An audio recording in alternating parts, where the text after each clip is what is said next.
हिजोको समयमा 700 वटा चर्च थियो नेपालमा हैन। धेरै पछि गणतन्त्र आएपछि अहिले 15,000 वटा भन्दा बढी चर्च छन्। यसको फन्डिङ के छ त? यसको स्रोत के हो त? नेपाल भनिदिनु पर्यो नि त हामीले। किन नेपाल सरकारले त फन्ड गरेको छैन त हैन। कसैको धर्म आस्थाप्रति होइन, यो त नेपालमा एकदमै सुनियोजित हिसाबमा हिन्दू राष्ट्र सनातन धर्म मान्नेहरूप्रति भएको आक्रमण हो। किनभने जनसङ्ख्या कसको घट्दैछ?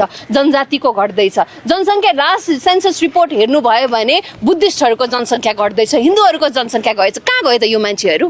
के कुराले धर्मान्तरण भइराखेको छ र कसको चाहिँ जनसङ्ख्याको गणनामा कसको चाहिँ जनसङ्ख्या बढिराखेको छ भन्ने कुरा हो। र हाम्रो विचार के हो भने कोही मान्छेले स्वेच्छाले धर्मान्तरण गर्छ, त्यो उसको इच्छाको कुरा हो। तर राज्यले कुनै पनि प्रलोभन देखाएर नदेखाएर धर्मान्तरण गराउन उक्साहट गर्नु चाहिँ गलत हो भन्ने कुरामा हामीले बोल्दा हामी चाहिँ मर्ने धम्की पाउन पर्ने, हामी बलात्कृत हुने धम्की पाउन पर्ने 90% शरणार्थी भएको देशमा मैले त अर्को कुरा बारम्बार उठाइराखेको छु, यो सरकारलाई पनि म उठाउन चाहन्छु। यो द ल्यान्ड अफ बुद्ध के भन्ने एउटा डकुमेन्ट्री सिरिज छ। मैले अहिले ठ्याक्क यहाँनिर एउटा तपाईँले धर्मान्तरणकै विषयमा बीबीसीले सन् 2023 मा Christian missionaries target the birth place of Buddha in Nepal शीर्षकमा प्रकाशन गरेको सामग्रीलाई नै आधार मान्ने हो भने पनि साउथ कोरियाबाट इसाई धर्मका ठेकेदार बनी खटाइएका दम्पतिहरूले नेपालको ग्रामीण पहाडमा मूलतः जनजाति समुदायका मानिसहरूमा रहेको आर्थिक गरिबीपन र आध्यात्मिक कमजोरीपनको कारणले सिङ्गो गाउँलाई नै धर्मान्तरण गराउन सफल रहेको कुरा स्वीकार गरेको छन्। यो मैले भनेको होइन नि, यो त यो पास्टरहरू जो बाहिरबाट चाहिँ खेताला लाएर पठाइएको थियो नेपालमा चाहिँ हिन्दू धर्मलाई चाहिँ बाट सनातनीहरूलाई धर्मान्तरण गाउने, त्यसको विरुद्धमा बोलेको हो हैन। त्यसले गर्दाखेरि मैले चाहिँ भन्न खोजेको के हो भन्दाखेरि संविधान संशोधन हुँदैछ, धर्मान्तरणलाई रोक्नुपर्छ, नेपाललाई हिन्दू राष्ट्र बनाऊ, यो कुरामा चाहिँ बहस त सुरु हुनु पर्यो नि त। त्यो कार्यदलको सूचीमा त धर्मनिरपेक्षता राख्नु पर्यो नि, किनभने हामी 90% सनातनीले पनि त यो देशको हिन्दू किराँत बौद्ध बहनहरूले हाम्रो पनि त विचार राख्छौँ भनेर मैले त्यो प्रसङ्गमा भनेको थिएँ। तर यहाँ चाहिँ के भयो भन्दाखेरि अब त्यसलाई उल्टो व्याख्या गरेर खुशबु ओलीले चाहिँ इसाई धर्मको विरुद्ध बोल्यो भन्ने किसिमको व्याख्या गरियो र मलाई चाहिँ सुनियोजित रूपमा अहिलेसम्म पनि आक्रमण भइराखेको छ। हेर्नुहोस्, इन्टरनेसनल रिलिजियस फ्रिडम समिटमा पनि तपाईँको वासिङटन डिसीमा जेडी भ्यान्सले नै कोट गरेको छन् कि धर्म परिवर्तन भइराखेको छ नेपालमा भनेर। तर सिम्पली हामीले हेर्दा पनि आज तपाईँ हाम्रो गाउँमा जुन रेसियोले चर्च निर्माण भइराखेको छ त्यसको स्रोत राज्यले खोज्नु पर्दैन।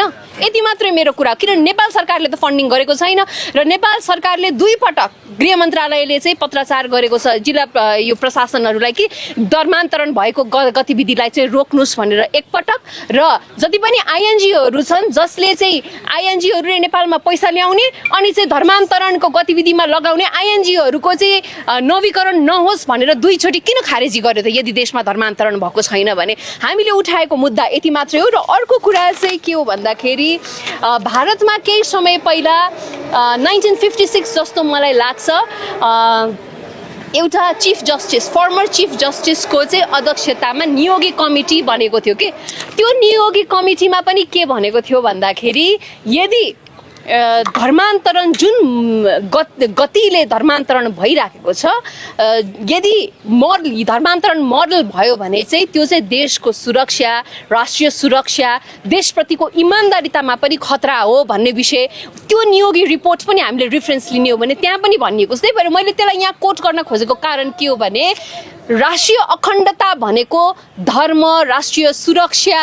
सार्वभौमसत्ता सबै कुरा हो र आज धर्मनिरपेक्षताको माध्यमबाट कसैले यो मुलुकमा आक्रमण गर्दैछ भने गलत गतिविधि गर्दैछ भने त्यो राष्ट्रिय सुरक्षामा खतराको विषय हो भनेर एउटा सांसदले सार्वभौम संसदमा आवाज उठाउनु कसरी गलत हुन सक्छ हैन? यति मात्रै हो आज यो धर्मान्तरणको विषयमा उठाउनु भइसकेपछि गृहमन्त्री सुदन गुरुङले परामर्श पनि गर्नु भएको देखेको थियो। अब यहीसँग रिलेटेड उहाँले हिजो दोस्रो पटक गृहमा कमब्याक गर्दै गर्दा दरबार हत्याकाण्डको छानबिन गर्छु भनेर निर्णय गर्नु भएको छ 4 वटा मध्ये एउटा। यो दुईटै कुरालाई चाहिँ तपाईले कसरी हेर्नुहुन्छ? यो दरबार हत्याकाण्डको चाहिँ हामी राष्ट्रिय प्रजातन्त्र पार्टीले निष्पक्षताको छानबिन होस् हामी त्यसको स्वागत गर्छौँ। गृहमन्त्रीज्यूलाई हाम्रो धन्यवाद पनि छ पार्टीको तर्फबाट र मलाई चाहिँ उहाँले यो तपाईलाई जसले धम्की दिइरहेको छ तिनलाई कारबाहीको प्रक्रिया अगाडि बढाउनुस् हामी कारबाही गर्छौँ भनेर भन्नुभएको छ हैन।